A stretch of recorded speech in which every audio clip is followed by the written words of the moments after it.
نقوش شعرية.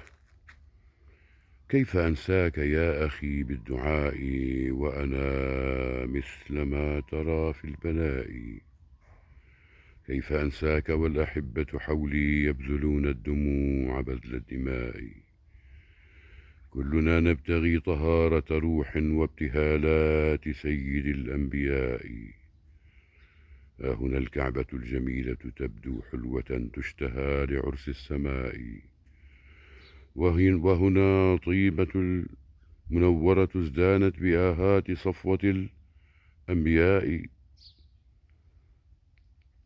منظر لا يغيب عن بال قلب كم تمنى اللقاء بالشهداء.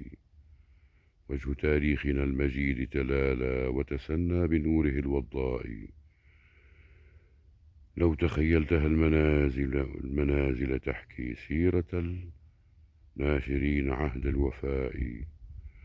عهد مستيقن بفتح قريب وازدهار بجنة الصحراء. كيف أنساك يا أخي وأنا الشاعر بالحب والأسى في غنائي. ليت أن الوداع كان لقاء مستداما يفوق كل لقاء. ليته ما تمكن البعد فينا لا ولا حل في نفوسنا أي داء. لا التجافي ولا التنكر للأرض ولا عنجهية السفهاء. لا ضياع العقول لا قتل حب لا افتراء على عطاش ظماء. كيف نرضى يقال قد سبق العزل بسيف أطاح رأس الرجاء.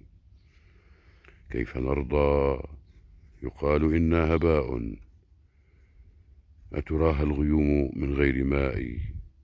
فتأمل بلاد خير البرايا يوم قامت بحكمة الحكماء. يوم هبت بعدلها تتسامى فوق جهل الجهالة الجهلاء. فغدونا أعزة وكراما نطلب الحق بالهدى والإخاء. كيف أنساك أيها المتلقي فكرك الحر من رؤى العظماء. لك حبي يا قرة العين والقلب ويا حاملا عزيز اللواء. لا ولا خيب الإله دعاء من أخ صادق بطيب الدعاء. فأنا شاعر بجرح المحبين ورب المعين للأوفياء. وأنا العاشق المدله بالروح سليل لأبدع الشعراء. آخر القول يا أخي كن حليما كن وقورا مسلحا بالحياء. ولنا الله بعد هذا وهذا وحده الله عالم الاستواء.